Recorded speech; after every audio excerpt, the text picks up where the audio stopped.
Saya dan Ustadz Abdurrahman ibarat mutiara dalam kerang dan kelereng dari selokan, bertemu di lautan. Kami dai beda generasi dan beda latar belakang. Ustadz-ustadz senior di Kediri dan sekitar Jatim mengatakan beliau itu memang baik perilakunya sejak SMA. Sangat beda dengan saya, seorang mantan anak gaul bersuara pop R&B tapi bisa mengaji. Begitulah, beliau ibarat mutiara dalam kerang yang memang indah dari sananya. Sedangkan saya ibarat kelereng yang di dalamnya ada warna-warni, dipungut dari selokan lalu dicuci. Pertemuan perdana mutiara dan kelereng ini terjadi di lautan dakwah. Setelah lulus kuliah 2007, saya pulang ke Balikpapan, membawa bekal ilmu yang masih sedikit, tapi motivasi yang begitu besar untuk berdakwah. Saya segera mencari ladang dakwah, dibantu orang tua yang kebetulan mantan petinggi Muhammadiyah daerah. Tapi kambing bila sendiri gampang diterkam serigala. Saya mulai mencari pusat kajian sunnah bermanhaj salaf di Balikpapan. Dan akhirnya bertemu dengan Ustadz Abdurrahman. Kami pun berkenalan. Pertemuan lanjutan terjadi dalam momen Jumatan di Masjid Tarbiyah milik Muhammadiyah Balikpapan. Saya bertindak selaku khotib, menggantikan bapak yang ketika itu sedang batuk-batuk. Saya menyampaikan khutbah lengkap dengan riwayat dan nomor hadisnya. Asisten Ustadz Abdurrahman lalu mencari nomor saya dan menelpon untuk menyampaikan. Ustadz terkesan dengan khutbah antum dan beliau minta antum untuk mengisi sebagian jadwal khutbah beliau. Sebenarnya saya kaget karena saya tidak tahu Ustadz Abdurrahman ikut Jumatan di masjid itu. Tapi saya juga senang karena semangat saya untuk berdakwah bisa tersalurkan. Asisten Ustadz telepon lagi. Saya diminta jadi pembaca kitab gundul di kajian beliau hari Jumat Maghrib di Masjid Istiqomah Balikpapan. Dari situ saya mulai berkenalan dengan ikhwan-ikhwan senior yang akrab memanggil saya Akh Mufleh. Karena saya pendatang baru yang jadi pembaca kitab, saya mulai sering didekati dan dibicarakan oleh sebagian teman-teman. Sebagian mereka minta izin untuk datang ke rumah hanya untuk menyampaikan cinta dan pujian. Meskipun saya tahu ada juga yang menunjukkan rasa tidak suka. Kondisi ini membuat saya harus pura-pura terlambat dan sering mencari tempat duduk di belakang. Tapi setiap kali terlambat, beliau malah mencari-cari saya dengan panggilan. Ustadz Muflih mana ya? Saya lihat tadi waktu sholat. Saya pernah mendatangi beliau di halaman parkir. Saya bilang, Ustadz, jangan panggil saya Ustadz. Nanti ikhwan-ikhwan bisa ikut-ikutan. Beliau menjawab, saya sengaja. Supaya mereka juga memanggil Ustadz karena antum layak. Jumat-Jumat berikutnya mau tidak mau saya harus memilih antara membacakan kitab di kajian, dicari dan dipanggil Ustadz, atau tidak datang kajian sama sekali. Tentu yang paling sedikit mudorotnya adalah menjadi pembaca. Qadarullah suatu ketika beliau berhalangan datang sementara jamaah pengajian terlanjur duduk. Asisten pun menemui saya dan berkata, Ustadz minta antum untuk menggantikan beliau. Lambat laun, akhirnya saya mulai membuka kajian kecil di dekat rumah. Beliau mulai menyebut-nyebut kajian saya di dalam kajiannya sendiri. Mungkin maksudnya agar orang datang ke kajian saya.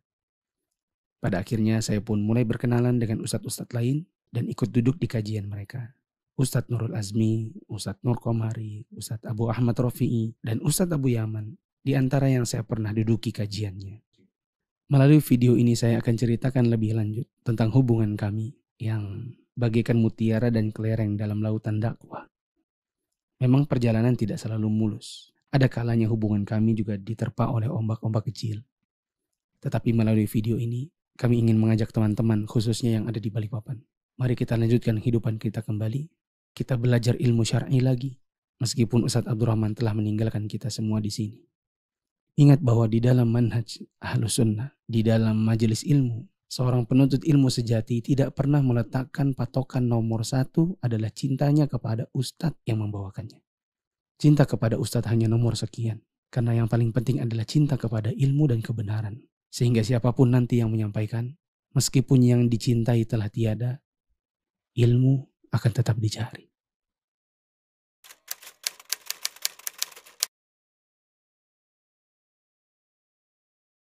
Jadi anak pertama kali ketemu Ustadz itu memang anak datangi kajiannya. Jadi anak datangi, anak berkenalan, Bahkan Ana pernah store, Ustadz ini khutbah yang saya rancang. Menurut Ustadz seperti apa? Dan akhirnya tadi ada momen Ana khutbah, lalu beliau ternyata ada di masjid itu, dan beliau menitipkan ke Abung Fida. Waktu itu jadi asisten dan divisi dakwah Taifah. Lalu kemudian Abung Fida membagikan sebagian dari jadwal khutbah dan kajian Ustadz.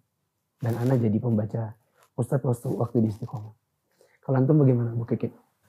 Sejujurnya yang hijrah duluan itu di keluarga mulai dari kakak Pak Hendi.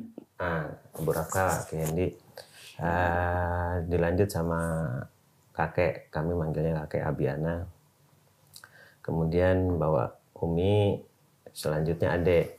Dari situ karena monitor aja, dengar-dengar aja, mereka suka jalan bareng ke Istiqomah, kemudian ke Wika. Sekilas sekali dua kali dengerin, lama-lama tanya, pada ngapain sih kalau hari tertentu, kemana gitu. Oh kesini, kajian, pengajian dulu bahasanya, mengenalkan ke Ana bahasanya pengajian. Pertama kali ngelihat sosok beliau, ada yang nyangkut di hati Ana itu, ada kesantunan beliau, ciri khas kesantunan beliau. Mungkin sudah mengena ke hati saya pribadi. Nah, dari situ kemudian saya ceritakan bahwa ada hal yang berbeda ketika yang di sana menyampaikan. Orangnya lembut banget. Orangnya Ustadz Abdurrahman ini. Ya, Ustadz Abdurrahman lembut banget. Bahasanya kok gini, nggak tahu sih ya. Sehariannya atau orangnya mau begitu, tapi kata kakek begitu orangnya. Gitu. Nah akhirnya yang kalau nggak salah yang ketiga, Ana bawa istri. Kami tidak ngikut ke keluarga lagi, tapi jatuh hati sudah jalan sendiri. Bahkan Ana lebih banyak mencari jadwalnya beliau dibanding keluarga Ana, sampai ngejar ke Wika, ke beberapa tempat. Dan alhamdulillah langgeng sampai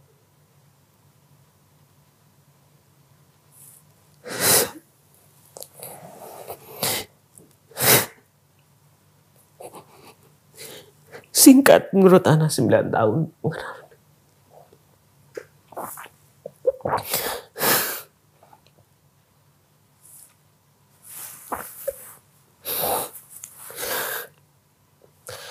Baru beberapa hari lalu ada obrolan sama istri, kangen juga sama kajian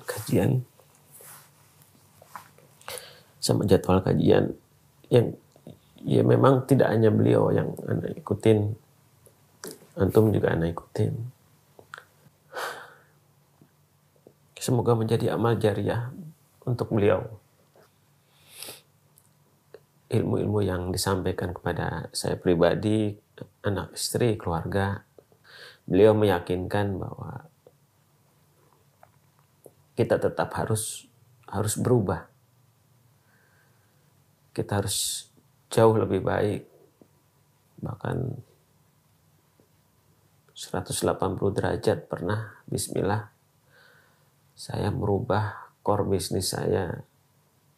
Karena perikanan dulu hal yang menurut Ana banyak mudorotnya di versi saya. Beliau meyakinkan saya untuk menggali rezeki di tempat yang lain. Atas izin Allah, alhamdulillah bisa sampai dengan hari ini bertahan. Bahkan secara kualitas boleh saya katakan jauh lebih baik. Beberapa hal memang kami ada tidak selamanya sejalan. Ada hal-hal kadang-kadang mengenai menyikapi hubungan saya pribadi dengan keluarga. Kadang juga ada friksi, ada perbedaan pemahaman. Kemudian masalah pendidikan anak-anak dengan lembaganya atau secara personal. kurang lebih. Gimana Bu? Kalau saya pertama kali mengenal beliau sama di Istiqomah Ustadz, karena beliau dulu, saya lupa ya tahun-tahun berapa ya, kebetulan saya waktu itu dulu ngontrak rumah dekat Masjid Istiqomah, jadi malam Sabtu itu saya hadir dari kajian beliau ya. Ya di situ saya ya hanya ingin mendengarkan ceramah gitu saja, tidak pernah ada berpikiran artinya yang manhat atau lainnya. Sekadar ngisi waktu. Ya, sekedar ngisi waktu ya waktu itu. Seiring waktu saya sempat off gitu, artinya tidak mengikuti lagi namanya pengajian apa gitu ya Ustaz ya. Mungkin karena pekerjaan dan lain-lain saya sempat off gitu. Nah,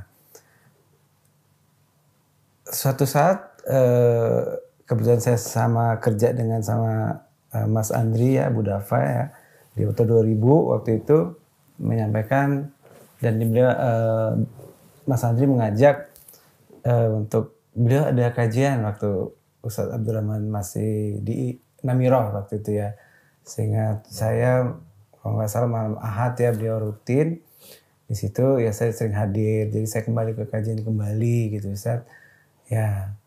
Terus kemudian untuk dekat lagi dengan beliaunya itu saat berangkat umroh ya Ustadz, kebetulan beliau yang membimbing ya qadarullah dari pihak travel itu baik kamarnya pun saya sama beliau, karena waktu itu beliau membimbing tidak bawa keluarga, jadi saya sekamar sama beliau, dan berangkat pun juga di dalam pesawat pulang maupun begitu terus selalu bersama beliau. Dan di dalam waktu umroh pertama itu pun juga untuk berangkat ke masjidnya ini itu ya selalu sama beliau, sampai belanja pun juga beliau menemanin. Ya itulah sih untuk masalah pertama kali saya kenal dengan beliau dan lebih dekat itu karena satu kamar, dan dalam perjalanan pulang maupun berangkat maupun begitu selalu bersebelahan di pesawatnya. Jadi di situ jadi dekat dengan beliau. Itu sih untuk perkenalan saya dengan beliau begitu.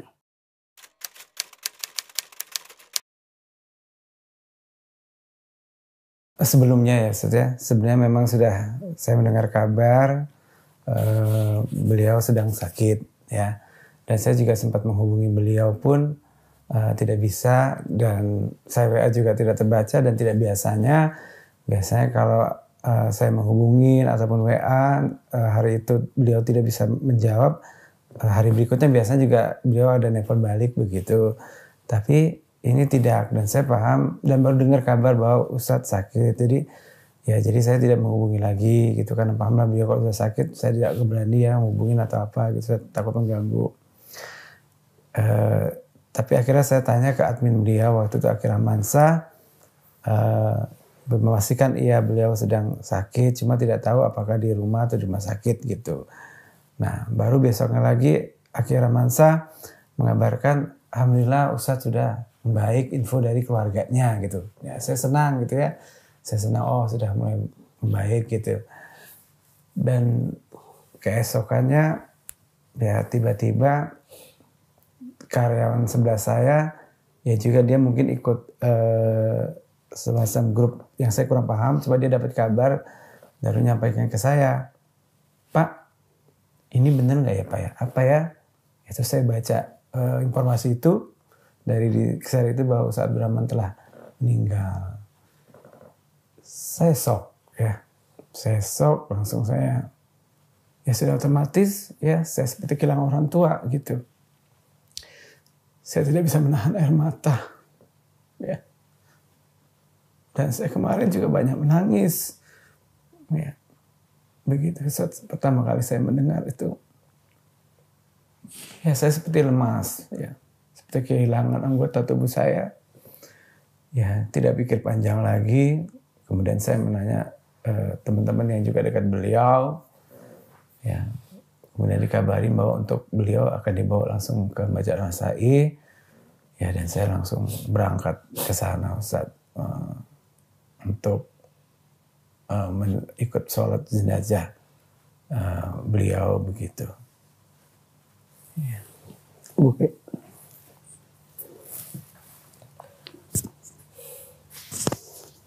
Awal mendengar kabar duka, ada telepon waktu sekitaran jam 9 dari salah satu ikhwan. Itu menanyakan kabar tentang Ustadz melalui Ana, karena beliau tahu Ustadz dekat dengan keluarga Ana. Jadi selalu cari bocorannya lewat Ana. Ustadz sakit ya? Ya. Cuman kondisi akhir belum tahu, setahu karena ngedrop. Kondisi selama pandemi ini beliau memang tidak ingin dijenguk. Saya tutup, saya akhiri pembicaraan di telepon. Saya nelpon salah satu ikhwan yang posisinya sebagai karyawan di Rumah Sakit Umum Daerah Gunung Malang. Telepon ke sana, bahasa awalnya menanyakan, ada kabar Ustadz masuk rumah sakit? Oh enggak, tadi teman-teman baru aja berangkat bawa oksigen. Karena beliau, bahasanya sih beliau atau keluarganya minta dibawakan tabung oksigen. Oh, jadi belum masuk ke rumah sakit, belum, beliau nggak mau. Selang berapa lama, beliau telepon balik. Beliau sedang ditindak dipacu jantung, bukan dipacu oksigen, dipacu pernafasan. Belum, kenapa Ustaz? Katanya sesek. Kita akhiri singkatnya pembicaraannya, selang tidak ada 1 menit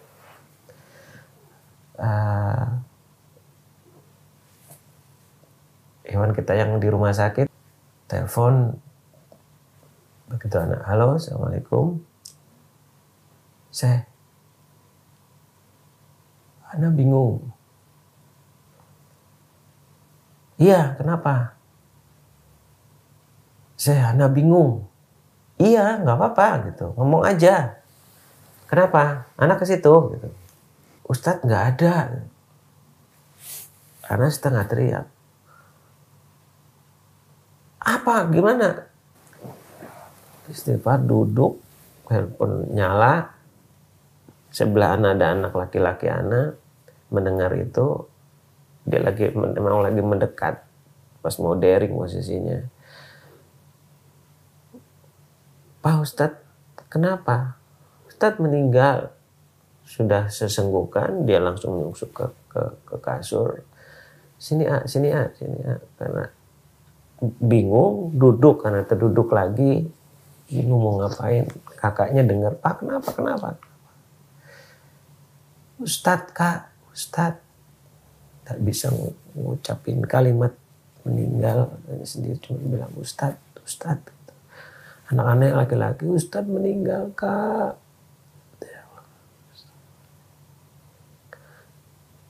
Ya teriak, mamanya dibawa. Ustadz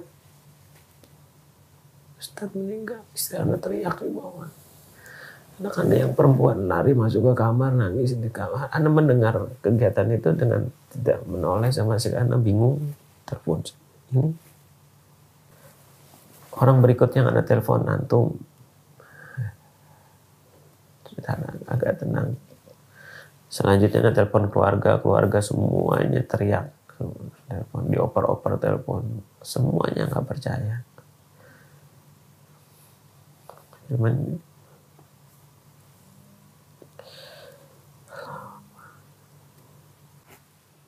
Anak kan kemarin pagi itu seperti biasa ngurusin Mufid Islamic Academy, bikin MIA. Kebetulan pakai Telegram desktop yang grup MIA bawahan dengan grup solidaritas Corona. Di situ yang pertama kali posting adalah Pak Bang. Innalillahi wa inna ilaihi raji'un. Saat sebelumnya beberapa menit kita saling membalas syafahullah. Karena beritanya Ustadz Abdurrahman lagi dibawa ke rumah sakit. Ketika beritanya adalah innalillahi wa inna ilaihi raji'un, Ustadz Abdurrahman meninggal, ya ada diam. Kalau mungkin antum langsung sedih gitu ya. Iya, meledak. Ya, meledak seperti apa, Ana diam. Perasaan pertama kali itu adalah perasaan yang sebenarnya kita tidak boleh merasakan. Seperti perasaan itu, saya nggak percaya. Tidak terucap tapi di Iya, kepala tapi ada. di kepala. Sebagaimana perasaannya Umar bin Khattab waktu mendengar Nabi meninggal ya. Iya. Bagaimanapun beliau manusia biasa. Iya. Yang Ana bilang kita tidak boleh punya perasaan seperti itu adalah kecewa. Karena takutnya kecewa terhadap takdir. Ada ilmu yang kita pelajari, kita tidak boleh. Kita harus ridho terhadap takdir. Terus terang di bulan-bulan terakhir kami ada ombak-ombak. Dan baru 3 hari yang lalu, berarti 2 hari sebelum kemarin meninggal, Ana sudah ngomong sama bendahara yayasan. Kita akan memboyong teman-teman founder yayasan datang ke Ustaz Abdurrahman. Berkomunikasi yang kita tidak harus menunggu pertemuan-pertemuan yang sering kita laksanakan dulu di BPK rutin RT, ya, rutin. di Teman-teman pantai. Kita datang. spontan. Masalah itu belum terselesaikan. Ana tidak tahu apakah beliau itu sudah merasa lapang atau tidak dengan Ana. Karena ada info yang bilang, gak apa-apa, kata Ustadz, biasa saja. Itu biasa. Tapi biasanya kalau tidak terkomunikasikan kan ada yang tersimpan. Dan Ana baru nangisnya itu waktu dikubur. Ana kayak pura-pura tegar gitu. Pura-pura nggak ada apa-apa. Nggak kurang dari 10 telepon setelah antum Rahmat masuk, Mas Aspik, Pak Afrizal, Ustadz dari Kediri, Ustadz Amin, Ustadz Sumba, Samarinda. Ana nggak ada yang Ana angkat. Gitu. Karena saat ini yang terpenting bukan Ana menerima telepon mereka. Ana biarkan saja dia bunyi-bunyi terus. Ana lebih ingin mengabarkan kepada teman-teman. Jadi pesan itu kan Ana ketik sendiri. Setelah wafat Ustadz, itu Ana ketik sendiri, Ana taruh di channel, Ana share sendiri. 3 handphone di depan Ana itu, handphone pribadi, handphone admin 1, handphone admin travel, Ana gunakan untuk sebar semaksimal mungkin. Karena di dalamnya kan ada doa. Ya. Itu jauh lebih penting. Sampai kita sholatkan, Ana datang, nunduk-nunduk, Ana khawatir mungkin, udahlah. Khawatirnya dibilang ini sombong, Ustaz, nggak mau nyapa-nyapa. Tapi Ana nggak ingin terlalu banyak bicara. Jadi sepanjang jalan Ana nunduk-nunduk, sebisanya nggak melihat siapapun untuk cepat pulang ke sini lagi. Ana baru nangis itu dikubur. Tadi ada rasa kecewa dan ada PR bagi Ana. Tapi nggak bisa selesai kan? PR-nya ke siapa?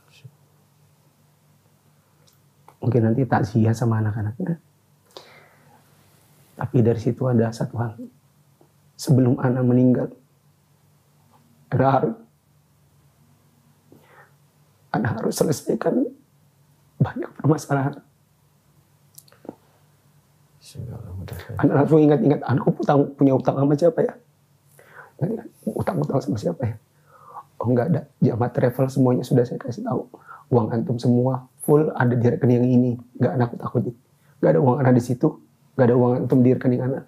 Pokoknya kalau Ana meninggal, uangnya ada di situ. Utang sama siapa lagi ya? Oh iya, uang lingkungan. Ana bendahara lingkungan, 11 juta. Ada di mana ya? Terus Ana ingat lagi, siapa aja yang bermasalah sama Ana.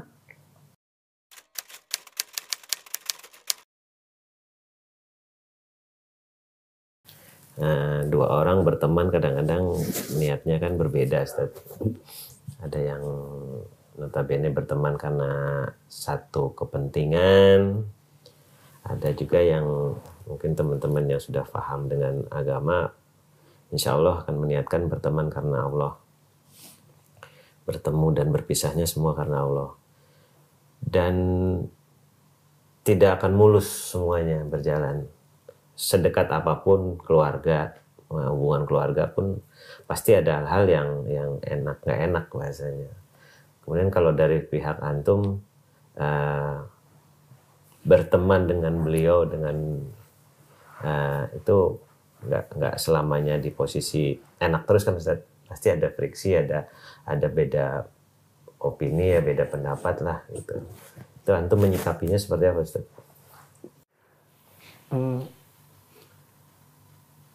Kalau ikhwan dengan ustadz-ustadz,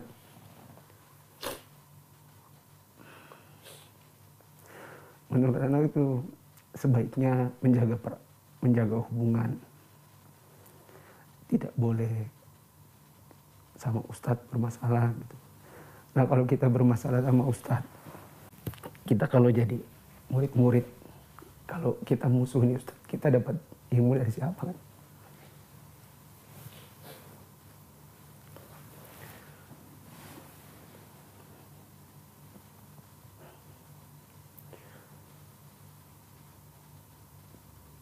Kalau kita ada masalah sama ustadz misalnya, ustadz siapapun, dipendam, kita nggak akan bisa dapat ilmunya. Dia ngisi khutbah, nggak ada nasihat masuk, nyakitin telinga.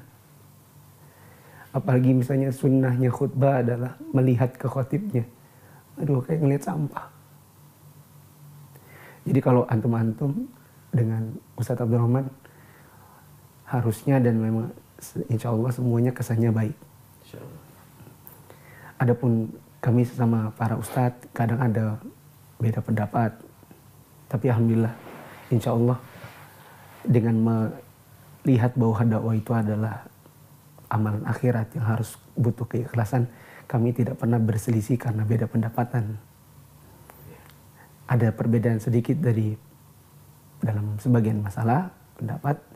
Jadi nanti ketika ana menceritakan ada permasalahan-permasalahan atau sedikit konflik beda pendapat dalam sebagian hal, jangan dikira dan jangan pernah dianggap bahwa ana dengan Ustadz Abdurrahman itu saling membenci. Gitu. Tidak pernah ada terlintas dalam sisi kebencian ana kepada Ustadz siapapun di balik papan ini, terutama khususnya kebencian pribadi itu tidak ada. Beda pendapat dalam sebagian masalah ada, tapi kami tidak pernah memupuk perbedaan pendapat itu jadi sebuah kebencian. Ya, tapi ana memang ada PR sama Ustadz Abdurrahman yang qadarullah beliau meninggal duluan sebelum itu selesai. Ustadz Abdurrahman itu memang orangnya baik dari sana aja. Ya, sepakat. Jadi beliau ibarat mutiara, sedangkan ana itu ada warnanya kelereng tapi jatuh dalam selokan. Jadi perlu diambil, dicuci dulu biar mulus kembali. Ibaratnya nanti dipungut Ustadz Afifi di Jogja. Pertemuan mutiara dan kelereng ini memang awalnya bagus banget. Anu banyak belajar dari Ustadz. Di antaranya Anu pernah bilang gini, Ustadz gak apa-apa kalau khutbah itu dibagi-bagi. Kalau ada permintaan beliau itu enggak begini, kata beliau. Oh yang ini sudah ada harinya. Cari yang lain lagi. Beliau hari apa aja boleh mau minta khutbah sini gitu. Diterima, ditampung, baru nanti dibagi.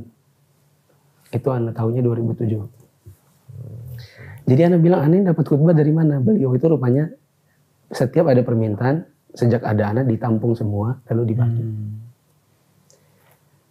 Kajian juga begitu. Kadang beliau nelpon atau lewat Abu Mufidah dulu. Ustadz Ana berhalangan, antum bisa ngisi di sini nggak? Ngisi di sini nggak?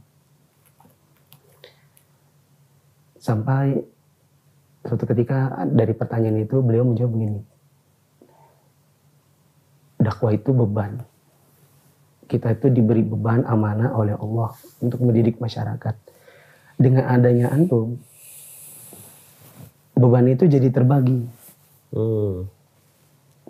Kita bukan tipikal orang yang mencari dunia lalu mengatakan ini lahanku.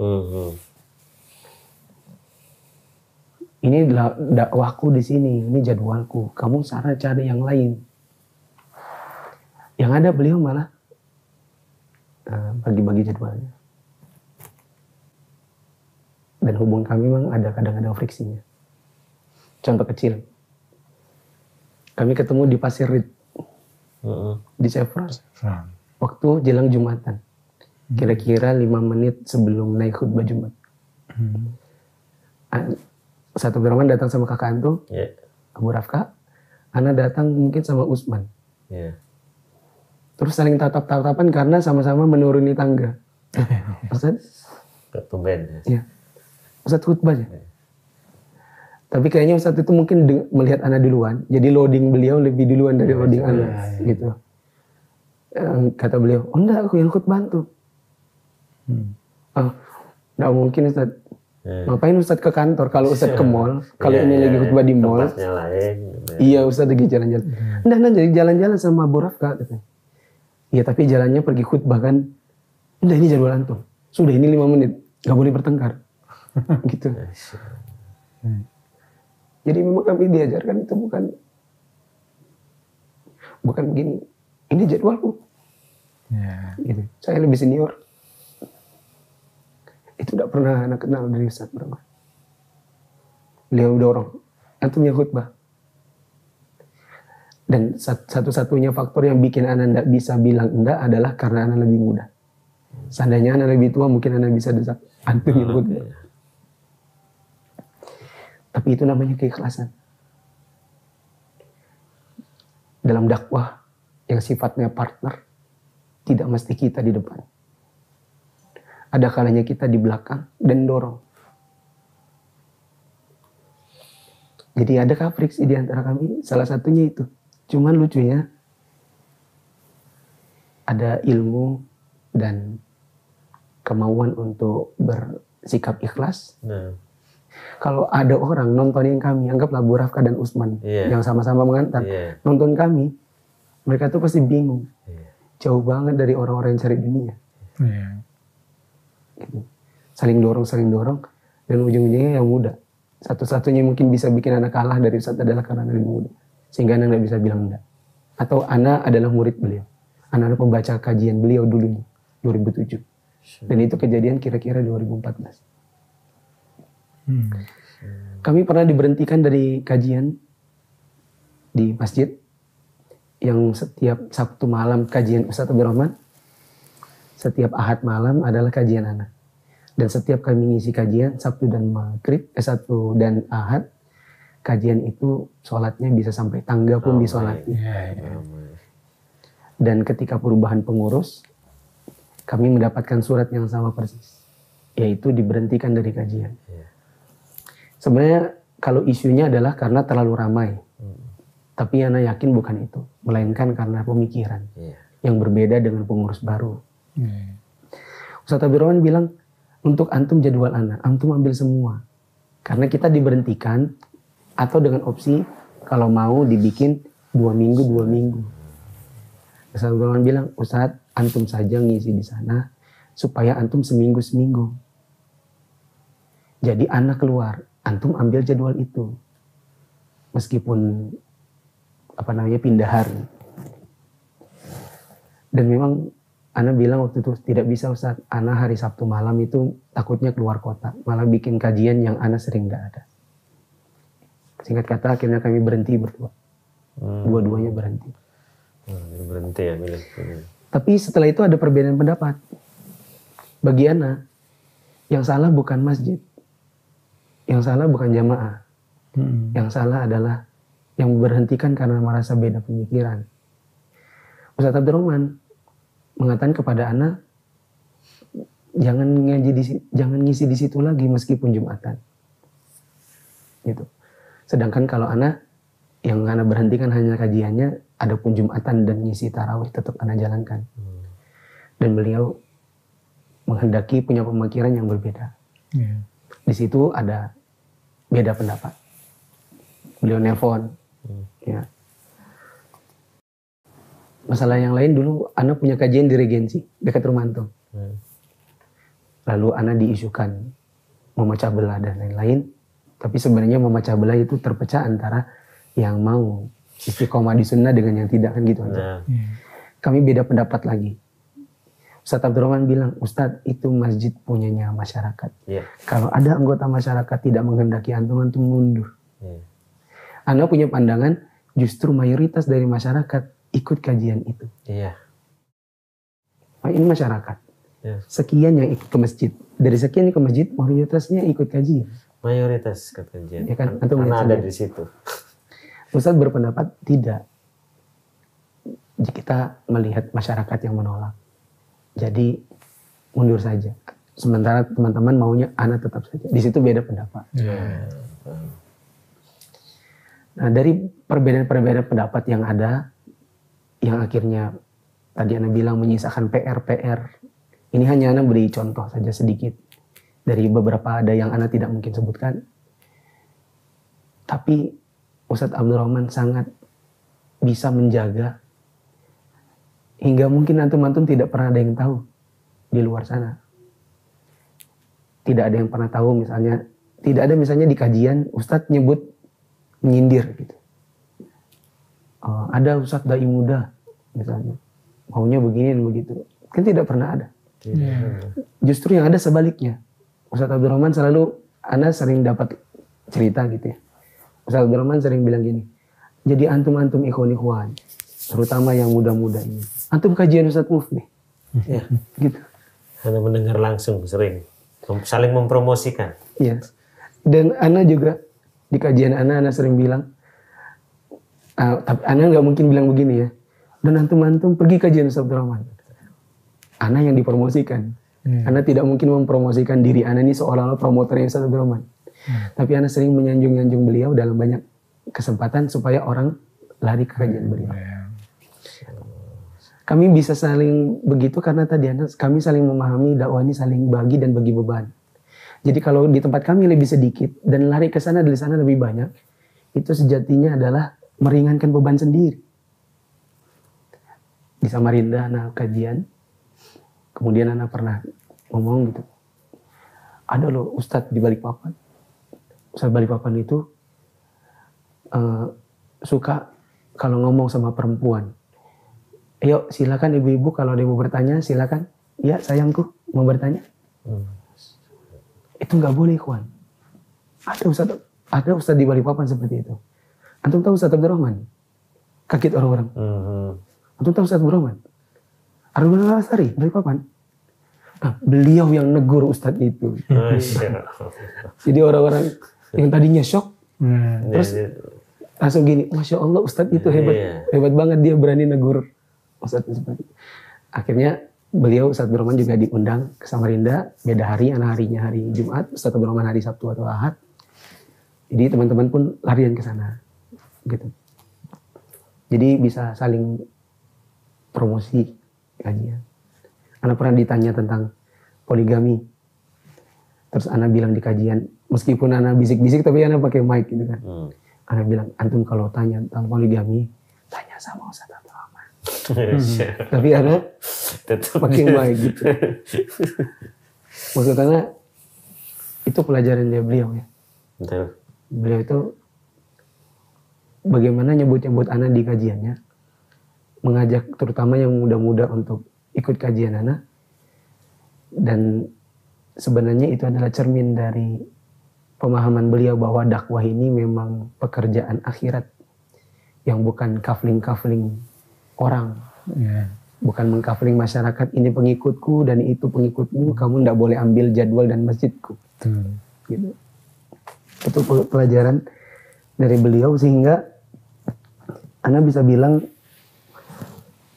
bahwa friksi ada, tapi kami bisa saling, pertama saling menutupi. Mungkin kalau ada pun yang di-share sebagai bahan cari solusi, hanya kepada orang terdekat saja. Baik beliau maupun Ana. Di luar dari itu kami saling merekomendasikan. Di dalam kajian beliau sering menyebut nama Ana untuk mengajak ke kajian Ana, sebagaimana Ana bukan mengajak kajian beliau tetapi Ana menyebutkan apa yang indah tentang Ustadz Abdurrahman. Ya. Ana bilang waktu Ana pertama kali, ini ngomong di BD ini, waktu Ana pertama kali datang ke Balikpapan setelah pulang kuliah, Ana bertemu Ustadz Abdurrahman dan berkonsultasi. Lalu beliau memberikan arahan-arahan. Ana ingin teman-teman terutama yang muda, yang mungkin kenal kajiannya dari anak, karena gayanya gaya anak muda. Memahami bahwa di luar sana ada Ustadz Abdurrahman yang antum kalau duduk di kajiannya antum mendapatkan keindahan akhlak. Gitu. Mungkin pesan buat teman-teman yang nonton kajian ini. Kalau kita berinteraksi sama orang, tidak mungkin tidak. Pasti ada kadang kala friksi. Apalagi semakin sering ketemu, sering-sering komunikasi, pasti akan ada. Gitu. Tetapi bagaimana kita mengingat-ingat menyikapinya ya. Masalah ini, masalah apa? Akhirat. Atau masalah keduniaan atau bagaimana. Kalau ini kita hanya di dalam dakwah, maka kedepankan kemaslahatan dakwahnya, keikhlasan kita dalam berdakwah ini dalam rangka mencari ridho Allah, untuk mendidik masyarakat, sharing beban, dan bukan justru mencari beban. Dan itu yang ana banyak timba dari beliau, sehingga ketika pun ada friksi, itu akan cepat selesai dengan saling mengingat tentang keikhlasan tadi. Ya, makanya tidak ragu-ragu kita untuk saling nyebut nama. Ustadz Abdurrahman sering juga katanya dengar nyebut nama anak. Kita telepon Pak Hendi. Assalamualaikum warahmatullahi wabarakatuh. Pada saat 2013, sebenarnya saya diberitahu tanggal 2012 pada saat abi ana atau kakek itu umroh bareng bersama Ustadz Abdurrahman Al-Astari. Waktu itu kalau tidak salah Ustadz Muflih masih di Saudi, kalau tidak salah, tahun 2012. Nah, abi ana atau kakek ana itu berbarengan bahkan sekamar dengan Ustadz Abdurrahman Al-Astari. Setelah beliau pulang, akhirnya kakek atau bapak saya atau abi saya itu menceritakan bahwasannya dia sekamar dengan ustadz yang bagus banget.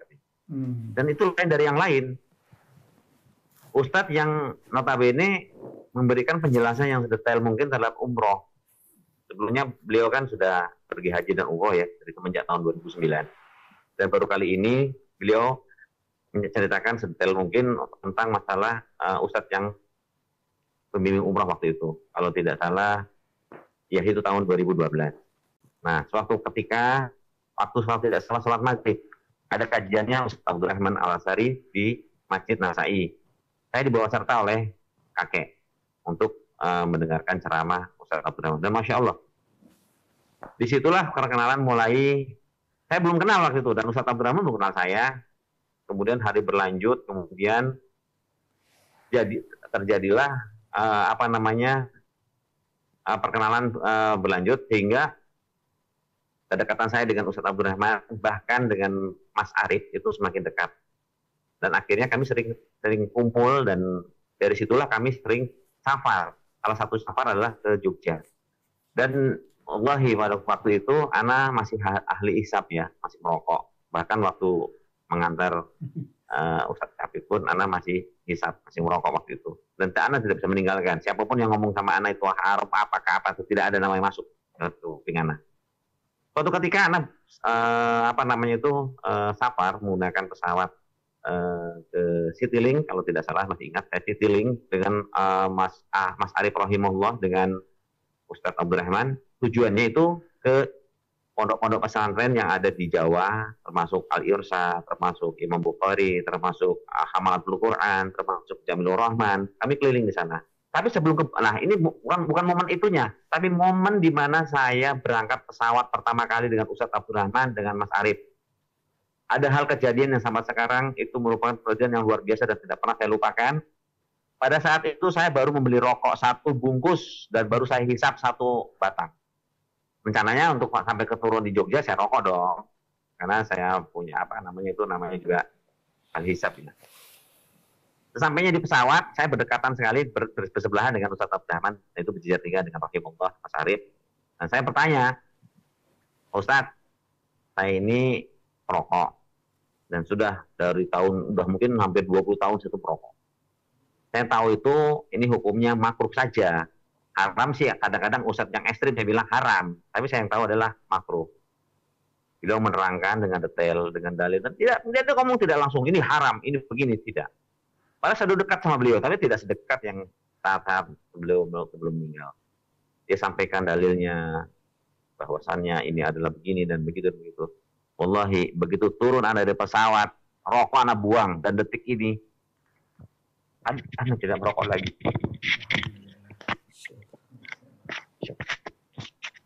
Itu salah satu, apa namanya itu ya, itu yang Ustadz sampai sekarang, biasa saya tidak merokok. Itu siapapun yang larang, abi Ana, ibu Ana, istri, bahkan istri berulang-ulang, anak-anak itu sering makan rokok Ana. Tapi tidak bisa seperti Ustadz menyampaikannya. Ya mungkin ini kelebihan daripada Ustadz. Tidak hanya itu saja. Dulu anak pelaku riba, mungkin banyak sekali, mungkin Masya Allah. Kemudian Ustadz Mufli juga mengingatkan, waktu kajian pertamanya Ustadz Mufli itu mengingatkan, sampai itu Mas Sandy, coba asetnya dijual. Ana masih ingat dengan Ustadz Mufli ngomong begitu. Ana semangat sekali menjual aset-aset Ana untuk menghilangkan riba. Jujur aja waktu itu Ana mungkin 250 juta per bulan Ana harus bayar hutang itu. Dan alhamdulillah tidak sampai 2 tahun itu hutang lunas semua. Ya karena Allah melalui Ustadz Mufli dan Ustadz Abdurrahman yang selalu memberikan motivasi. Pada saat perjalanan saya dengan Ustadz Abdurrahman itu, saya tidak terbatas oleh saya. Beliau adalah Ustadz, saya adalah muridnya. Beliau selalu mengatakan kita ini saudara. Dan alhamdulillah memang saya sama Ustadz Abdurrahman rahimahullah itu adalah seumuran. Kami lahir di tahun 75, bulannya pun sama, bulan Agustus. Banyak gejolak dalam rumah tangga saya yang Ustadz Abdurrahman selesaikan. Banyak pengorbanan beliau. Saya tahu beliau itu benar-benar ikhlas. Apapun yang beliau sampaikan, waktu itu saya menolak. Karena memang tidak sesuai dengan hati nurani saya. Tapi lama-kelamaan, saya sadari kenapa saya selalu mengantar Ustadz, apapun dalam kondisi apapun saya selalu mengantar beliau. Dan beliau pun tidak menyuruh saya untuk, ayo Mas gini, enggak. Saya selalu menawarkan dan Ustadz kadang juga menanyakan, Mas gimana. Dan satu hari mungkin 3 kali sampai Bunda Konita menyampaikan, Mas ini seperti pacarnya aja katanya. Saya kadang dilupain, kenapa? Ustadz selalu telepon, gantian telepon. Karena apa? Saya juga sering dinasehati. Karena memang banyak sekali hal-hal yang bagi saya itu, menurut saya itu, ya saya sadar bahwa itu saya salah, banyak salah. Dari kadang rumah tangga sampai saya mau poligami pun Ustadz berperan sangat penting sekali. Tapi demi Allah, bahwasannya sampai detik ini nasihat-nasihat beliau sangat berkenan di hati saya. Sebenarnya saya sampai tadi malam saya menangis terus.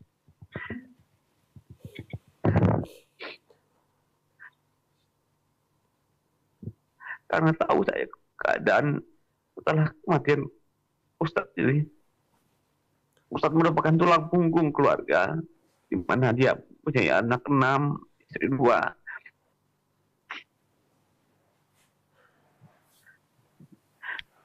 Salah satu yang selalu saya tersimpan, jaga keluargamu, jaga istrimu, anak-anakmu.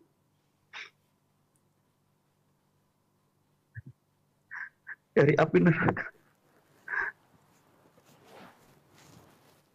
Tadi malam saya sama istri saya, mungkin sampai jam 12 malam saya nggak bisa tidur. Karena teringat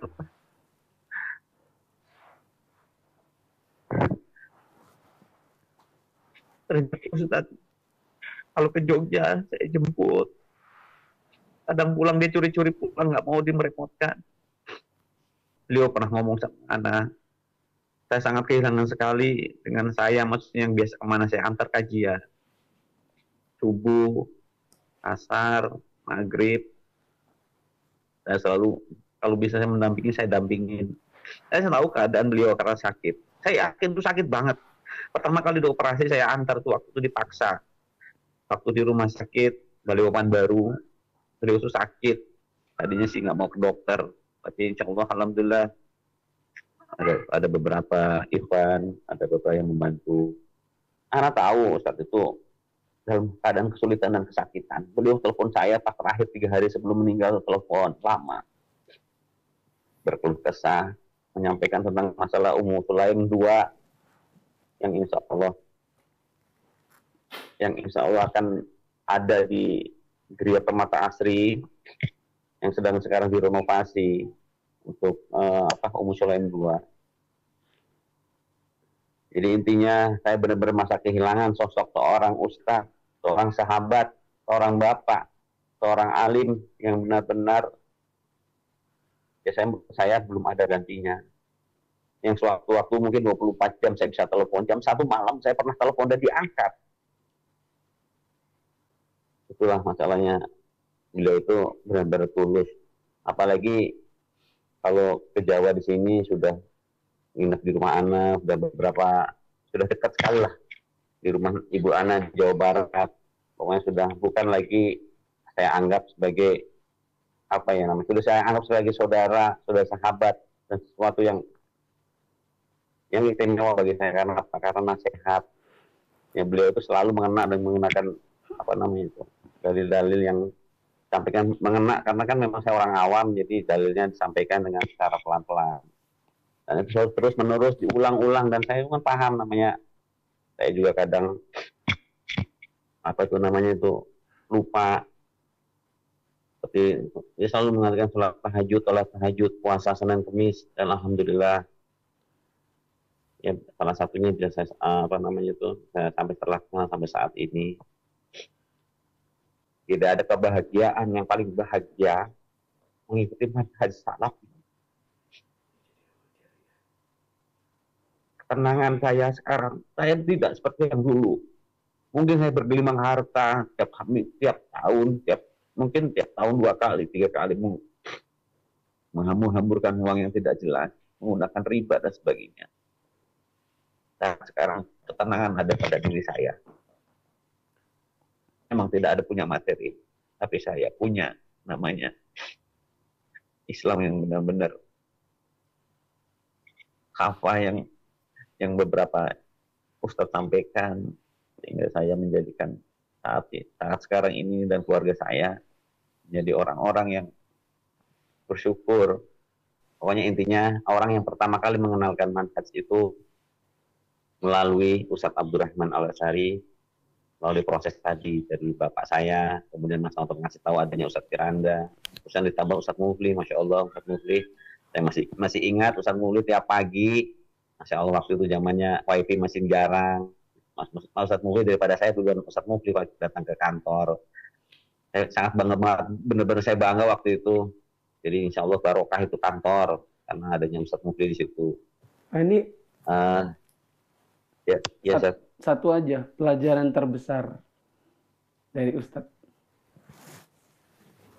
Pelajaran terbesar dari Ustadz Abdurrahman yaitu saya dididik supaya benar-benar mencintai akhirat bukan dunia.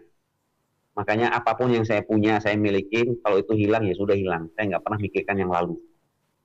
Itu yang disampaikan oleh Ustadz Abdurrahman. Kamu ini adalah, ya maksudnya penduduk akhirat. Jangan kamu terlena oleh hal-hal dunia yang menipu. Yang itu aja mungkin Ustadz yang bisa saya sampaikan. Jadi apabila ada sesuatu yang saya kurang, mohon dimaafkan. Dan apabila saya minta tolong juga kalau mendengarkan sesuatu yang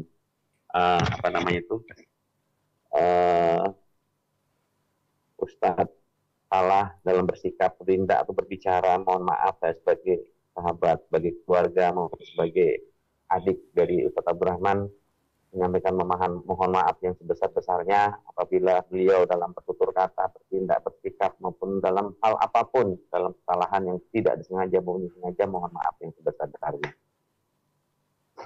Demikian Ustaz. Insyaallah ketemu lagi ya. Dadah. Jazakallah khairan. Jazakallah khairan. Ya semuanya. Assalamualaikum warahmatullahi wabarakatuh. Waalaikumsalam warahmatullahi wabarakatuh.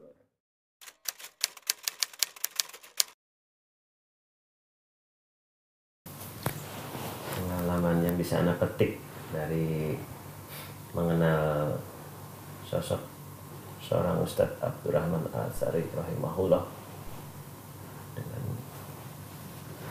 bahwa kita harus kuat, berani untuk merubah hidup kita untuk lebih mengenal akhirat seperti yang dituturkan oleh kakak anak tadi. Alhamdulillah keluarga besar kami, keluarga kecil kami lah, itu sepemahaman, satu manhaj sekarang, dan semoga itu terus berlanjut menjadi amal jariah untuk beliau, dimana dulu kami setengah hati karena memang tidak kita pungkiri benturan di lingkungan masyarakat, keluarga besar kami yang di beberapa daerah juga pasti tidak serta-merta dengan mudah menerima perubahan kami, saya pribadi dan keluarga. Jadi buah yang selalu kita petik dari nasihat beliau adalah kita harus berani dengan kehijrahan kita. Jangan pernah terlalu terprovokasi oleh dunia, karena secara fitrah jujur sebetulnya hati-hati kita kalau memang dalam posisi punya sedikit iman pasti tidak akan pernah menolak nasihat itu, bahwa tujuan akhir hidupmu adalah kehidupan di akhirat, bahwa jangan pernah menjadi sengketa harta dunia, jangan pernah menjadi sengketa perhiasan dunia. Maksudnya adalah istri dan anak-anak kita. Jangan menjadi mereka menjadi beban fitnah di dunia ketika kita sudah berikrar mempersiapkan akhirat kita. Alhamdulillah diaminin oleh keluarga kami sampai anak-anak kami, kehidupan kami sekarang jauh lebih baik. Semoga ini menjadi amal jariah untuk beliau Ustadz Abdurrahman Al-Ansari rahimahullah. Dan ana bersaksi demi Allah, engkau orang baik, engkau orang soleh, engkau guru kami yang bisa kami terima nasihatmu, di mana kami ikhlas menerima nasihatmu. Doa kami insya Allah mengiringi engkau di kehidupan yang selanjutnya, di mana kami akan menyusul, di mana kami sekarang masih terbebani untuk menyiapkan kematian kami. Semoga nasihat-nasihat Ustadz bisa terus membimbing kami, anak-anak kami, istri kami, keluarga kami, teman-teman kami. Semoga ini menjadi amal jariah beliau, dan insya Allah nasihat-nasihat beliau kalau harus diceritakan satu persatu terlalu banyak jasa beliau memperbaiki kami dan keluarga besar kami. Alhamdulillah, jazakumullah khair, tidak hanya kepada beliau pribadi tapi juga keluarga beliau, juga teman-teman, termasuk Ustadz Mufli yang alhamdulillah sampai hari ini masih terus tidak bosan dengan kami-kami yang banyak salah, yang harus terus dibimbing, bandel kadang mungkin harus dijewer, kadang harus diginikan gitu kan. Insya Allah semoga antum terus sehat dan dakwah ini terus bisa berjalan. Kesan dengan beliau ya mungkin kalau diceritakan juga terlalu banyak, termasuk beberapa kali safar dengan beliau, banyak kesan-kesan dan faedah-faedah yang saya ambil dari beliau, serta kekaguman saya dengan akhlak beliau. Tapi namanya pertama biasanya itu yang membekas di hati, yaitu ketika pertama saya berangkat umroh dan beliau sebagai pembimbingnya dan beberapa teman dekat termasuk Mas Andri. Dan kebetulan itu tadi yang saya ceritakan, saya selama umrah pertama itu hampir setiap waktunya dengan beliau. Dan saya terkejutnya itu kerendahan hati beliau yang tidak pernah memandang siapa saya. Dan saya juga baru kenal, dan saya juga istilahnya masih memandang beliau adalah seorang ustadz yang mungkin banyak orang yang memuliakan beliau, tapi beliau sangat rendah hati. Ketika saya sempat mengeluhkan waktu itu dengan sakit kaki dan punggung saya. Dan saya kaget, Ustadz selalu langsung meminta saya untuk terlungkup. Ternyata beliau memijat kaki saya waktu itu. Dan saya kaget, kok Ustadz mau melakukan hal seperti itu gitu. Saya sebenarnya menolak karena saya tidak enak sekali, tapi beliau setengah memaksa saya untuk dia memijat kaki dan punggung saya waktu itu gitu. Ya. Dan lainnya juga sampai kami belanja pun sebenarnya kita bisa gitu belanja, tidak perlu ditemani begitu. Tapi beliau terus mengikuti untuk kami belanja, dan bahkan beliau menarik tas kami untuk beliau bawakan saat belanjaan itu gitu. Ya, saya berpikir ya Ustaz begitu tulus dan ikhlas ingin membantu. Ya, saya mungkin berpikir ya Ustadz ingin hal sekecil pun beliau ingin mendapatkan pahala dan kebaikan apapun beliau lakukan tanpa memikirkan siapa saya begitu Ustaz. Termasuk ketika keliling di Masjid Nabawi, beliau merangkul saya, menggandeng saya gitu. Ya itu kesan pertama kepada beliau. Kemudian untuk hikmah ataupun kesan terhadap beliau dan pesan-pesan beliau memang yaitu tadi. Pesannya itu kita jangan sampai terlalu mencintai dunia. Apapun yang kita lakukan, baik dari segi mencari rezeki dan apa, semuanya harus untuk untuk akhirat nanti. Saya sempat mengeluhkan kepada Ustadz tentang kesibukan saya dalam berdagang, seolah-olah kesibukan ini menyikta waktu saya untuk menghabiskan waktu saya dibanding dengan saya menuntut ilmu begitu. Tapi bahkan saya sempat ingin berhenti berdagang, mencari usaha yang dagang yang lebih ringan yang tidak banyak memakan waktu gitu. Tapi Ustadz tidak. Ustadz bilang justru antum harus mengembangkan. Antum kalau bisa buka beberapa cabang usaha itu. Dengan itu antum bisa membantu, bersedekah lebih banyak, membantu dakwah. Ya, tidak semua orang harus menjadi ustadz. Ya, seperti itu ya. Jadi ya dengan itulah saya juga semangat untuk meluruskan niat dalam melakukan usaha itu Ustaz. Itu. Ya, itulah dari kesan yang tangkap dari beliau.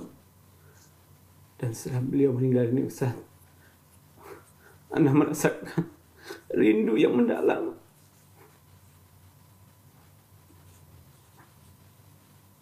Sama semalam juga saya tidak bisa tidur.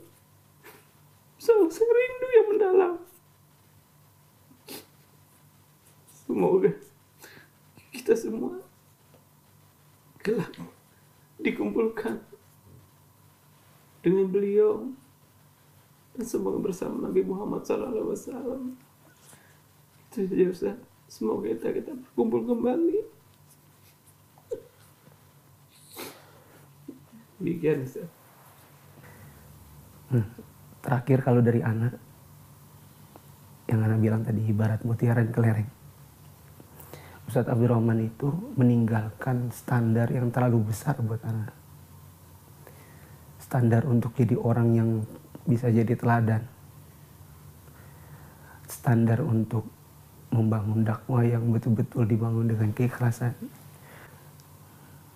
Ana intinya memikirkan juga di akhir-akhir hayat Ana nanti. Ana kemarin sudah bikin wasiat. Bikin wasiat Ana bikinkan grup yang isinya beberapa orang. Ana bilang kalau Ana meninggal duluan daripada antum semua, Ana titip Mufid asetnya, keuangannya, tolong amanah. Yang Ana tunjuk jadi pengurus adalah fulan. Yang Ana mintai tolong untuk jadi ketua adalah 3 orang. Silakan kalian bermusyawarah siapa dari kalian yang bisa jadi ketua. Adapun kepada ustadz-ustadz tidak boleh ada seperti berseberangan, kotak-kotak dalam dakwah. Kepada ustadz-ustadz harus banyak berkonsultasi. Itu tidak menjadi jadi lawan, tapi jadi partner. Seperti anak dulu dengan Ustaz Abdurrahman. Meskipun ada hal-hal yang sifatnya perbedaan pandangan dalam 1-2 masalah, tapi kita selalu di kajian-kajian bisa saling menguatkan dakwah, memberikan rekomendasi. Nah, teman-teman yang dirahmati Allah yang nonton video ini, ada banyak yang mungkin antum bisa timba faidah atau pelajaran dari video yang kita bikin ini. Ini tidak ingin Anda jadi hanya majelis nangis-nangis dan sekedar mengingat kebaikan-kebaikan. Allah jauh lebih tahu tentang beliau daripada kita. Kita mau mensucikan atau memuji beliau seperti apa juga, Allah lebih tahu tentang timbangannya. Tapi video ini Ana ingin ada banyak pelajaran yang bisa diambil. Pelajaran yang paling penting menurut Ana dari beliau adalah pemahaman tentang keikhlasan dalam dakwah. Dari antum tadi tentang keistiqomahan dan ketegaran. Dari Abu Norton kerendahan hati. Dari Pak Hendi, Abu Rafka tentang nasihat yang mudah untuk diterima, yang tahu tempat, waktu, dan diksinya. Dan Ustadz itu betul-betul meninggalkan bagiannya, meninggalkan standar berat untuk dikejar dalam mengemban dakwah, kedewasaan, nasihat-nasihat yang memang langsung menghujam hati. Atau kita juga berharap kepada teman-teman tidak boleh setelah ini berhenti belajar. Kita dulu belajar bukan karena Ustaz Abdurrahman. Kita belajar untuk cari pahala, cari ilmu buat diri kita dan orang-orang di sekitar kita. Jadi meninggal Ustaz Abdurrahman tidak bermakna berhenti belajar. Dan itu akan sangat susah bagi orang yang terlalu mengidolakan seseorang. Dia akan berhenti dengan berhentinya idolanya dalam beraktivitas yang dia ikuti. Makanya itu juga sesuatu yang Ustaz Abdurrahman ajarkan kepada kita. Tidak boleh mengikuti kajian karena cinta sama orangnya, tapi cinta karena ilmunya. Sehingga dari siapapun nanti itu sampainya, bila ilmunya benar, ambil. Gitu. Itu juga dari beliau. Mungkin ini dulu. Semoga bisa bermanfaat untuk kita semua. Kita doakan semoga beliau lancar dalam menjawab pertanyaan malaikat di dalam kuburnya. Dilapangkan kuburnya seluas mata memandang. Ditiupkan angin dari surga. Hingga beliau pun berkata-kata, ya Allah cepat datangkan kiamat. Sebagaimana dalam hadits riwayat Tabrani. Dan kita juga berharap agar kita juga meninggal bisa dalam husnul khotimah. Semoga kita juga meninggal nanti dengan doa-doa sebagaimana yang orang kemarin lakukan. Anak kira yang kemarin datang itu bukan cuma sekedar murid beliau, bahkan mungkin orang tidak kenal, cuman pernah dengar namanya, atau sekedar pernah dengar khutbahnya, atau cuman sekedar pernah dengar sekali ceramahnya di radio, mendengar atau mendapatkan broadcast meninggal langsung datang. Makanya begitu banyak orang yang mengiringi, dan itu tidak mungkin tidak terjadi kecuali untuk orang-orang yang memang berhasil menanamkan kebaikan di masyarakat. Dan semoga kita pun akan meninggal demikian dengan doa-doa yang banyak dari orang-orang. Subhanakallahumma wa bihamdika asyhadu an la ilaha illa anta astaghfiruka wa atubu ilaik. Wassalamualaikum warahmatullahi wabarakatuh.